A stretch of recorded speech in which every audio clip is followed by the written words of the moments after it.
அசோக் உள்ளிட்ட கலந்து கொண்டுள்ள மாவட்ட அணி அமைப்பாளர்களே, துணை அமைப்பாளர்களே, மாவட்ட பிரதிநிதிகளே மற்றும் நம்முடைய மகளிரணி சார்ந்த நிர்வாகிகளே, மண்டல தலைவர்களே, துணை மேயர் ஜெரிட்டா உள்ளிட்ட அத்துணை மகளிரணி சார்ந்த கஸ்தூரியக்கா உள்ளிட்ட அத்துணை நிர்வாகிகள் வருகிறது. அதை எப்படி நாம் விழாவாக எடுத்துட வேண்டும் என்பதை குறித்த ஒரு நிகழ்வாக இங்கு எல்லாம் எடுத்து கூறினார்கள்.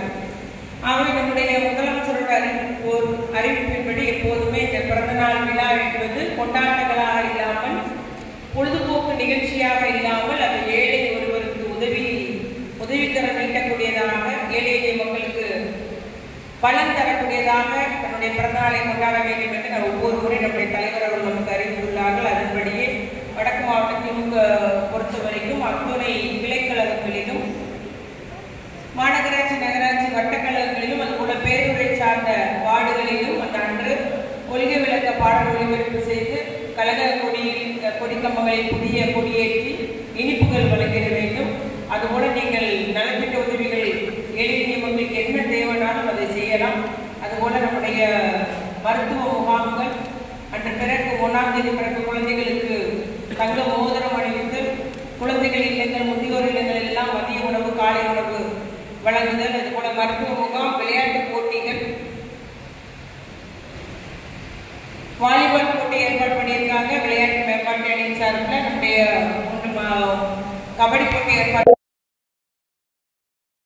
உபகரணங்கள் வழங்குதல், அதுபோல மூத்த முன்னாடிகளை கௌரவப்படுத்துதல், அதுபோல சுமைக்கு தொழிலாளர்களுக்கு அவர்களுக்கு தேவையான நலத்திட்ட உதவிகள், மாற்றுத்திறனாளிகளிடையேயான விளையாட்டு போட்டிகள், இவ்வாறு பல்வேறு தரப்பிலே நம்முடைய ஒவ்வொரு ஒன்றிய செயலாளரும், அணிகளின் அமைப்பாளர்களும், வடக்கு மாவட்ட கழக சார்பிலும் பல்வேறு நிகழ்வுகள் நடைபெற உள்ளது. 4ஆம் தேதி நம்முடைய வார்டு 7ஆவது வார்டு 8ஆவது வார்டு உட்பட்ட பகுதியில் உள்ள மக்களுக்கு நம்ம நலத்திட்ட உதவி நம்முடைய பாராளுமன்ற உறுப்பினர் அக்கா கனிமொழி அக்கா அவர்கள் இதில் கலந்துக்கிறாங்க. அதுபோல் 5ஆம் தேதி மதியம் மகளிர புதியதாக பொறுப்பேற்றுள்ள மகளிர் அணிகள் எல்லாம் இங்கே அழைத்து வர வேண்டும். ஒன்றிய செயலாளர்கள் நமக்கு ஒரு 10:30 இங்கே கூட்டம் கலைஞர்களிலிருந்து 5ஆம் தேதி நடைபெற உள்ளது. நம்முடைய எம்பி அவர்கள் அந்த நிகழ்ச்சியிலும் கலந்து கொள்ள உள்ளார்கள்.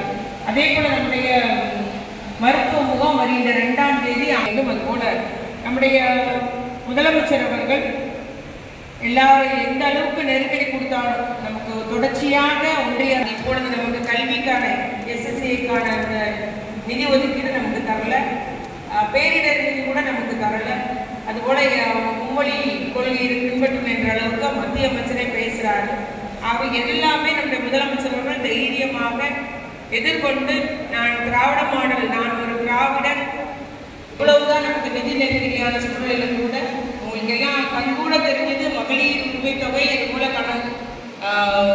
காலை உணவு திட்டம், புதுமைப்பெண் திட்டம், தமிழ் புதல்வர் திட்டம், அதுபோல கிராமப்புற மக்களுக்கு, ஏழை எளிய மக்களுக்கு நம்முடைய யாருக்கெல்லாம் தேவைப்படுமோ அந்த பட்டியலை தயவுகூர்ந்து நீங்கள் எடுத்து கொடுத்தாலும் சரி, இல்லை எந்த நேரம் கொடுத்தாலும் அந்த மக்களுக்கெல்லாம் கலைஞர் கனவுகளிலிருந்தே நாம் பெற்றுத்தர இயலும். அதுபோல மாற்றுத்திறனாளி பட்டா வாங்குறவர்கள், இல்லை ஆதரவு குடும்பத்தை சார்ந்து பட்டா வாங்கிட்டு வீடு கிட்டாமல் இருக்கிறவங்க எல்லாமே நம்ம லிஸ்ட்டு சேர்த்து அவர்களுக்கு கலைஞர் கனவுகள் மூலம் கிராம பகுதியில் நாம் வீடு கட்டித்தர முடியும். அதற்கு ஏற்பாடு செய்யுமாறு நான் கேட்டுக்கொள்கிறேன். அதுபோல காப்பீடு திட்டத்தின் கீழே இப்பொழுது நிறைய பேர் பயனடைந்து வருகிறார்கள். இப்போ நம்மை காப்பு 48 ஆக்சிடென்ட் நடந்தாலும் வந்து எவனும் சொல்ல மாட்டாங்க. பக்கத்தில் உள்ள போய் ஆஸ்பத்திரியில் போய் சேர்த்துக்கலாம், 2 லட்சம் வரைக்கும் அவங்க செலவு எடுத்துக்கலான்ற மாதிரி ஒரு திட்டம் கொண்டுள்ளார். எந்த ஆஸ்பத்திரி சேர்க்கணுமோ அந்த ஆஸ்பத்திரிக்கு நேரடியாக முதலமைச்சர் இருந்தே அவருடைய நிதியிலிருந்து 2 லட்சம் ரூபாய் வழங்கப்படுது. ஏன்னா அந்த முதலுதவி என்பது மிக முக்கியமானதற்காக இந்த திட்டத்தை நம்ம முதலமைச்சர் கொண்டிருக்கிறாங்க. அதுபோல விவசாயிகளுக்கு மானியத்தில் டிராக்டர் வழங்கப்படுகிறது. மிக நல்ல முறையில் விவசாயிகளுக்கு பயன் தரக்கூடிய ஒரு திட்டமாக இருக்குது. அதை நம்மள ஒன்றிய நிறைய பேர் 7 கிலோமீட்டர், மாநகராட்சியிலிருந்து 16, மாவட்ட தலைநகருக்கு 16 கிலோமீட்டர் தூரம் உள்ளவர்களுக்கும் நிதியை தளர்வு செய்து பட்டா வழங்குவதற்கு 10 ஆண்டுகளுக்கு மேலே அரசு புறம்போக்கு இடத்துல குடியிருக்கிறவங்களுக்கு நம்ம வழங்குறதுக்கு இன்னைக்கு உத்தரவு போட்டிருக்காரு. ஆகவே நம்முடைய பகுதியில் உள்ள அந்த மாதிரி 8 கிலோமீட்டர் உள்ள எல்லா அமைப்புகளிலும் நீங்கள் நகராட்சி தலைவர் ஏற்பாடு செய்ய வேண்டும். இப்போ கிராமத்தில் உண்டு, இப்போவே கூட வழங்கியிருக்கோம், இனியும் உண்டு. 10 ஆண்டுகளுக்கு மேலே ஒரு பகுதியில் குடியிருக்காங்க, அது நிச்சயமாக நீர்நிலையாக இருக்கக்கூடாது, மேய்க்கால் புறம்போக்காக இருக்கக்கூடாது. அது அல்லாமல் அரசு புறம்போக்கு எது இருந்தால் நம்ம வந்து பட்டா வழங்குறதுக்கு முதலமைச்சர் அவர்கள் அதற்கு தயாரித்து இருக்கிறாங்க. ஏழை எளிய மக்கள் வந்து அந்த ஒரு குடியிருக்கும் மனை அவர்களுக்கு சொந்தமாக வேண்டும் என்ற ஒரு உன்னத நோக்கத்தோடு அந்த திட்டத்தை அறிவிச்சிருக்கிறாங்க.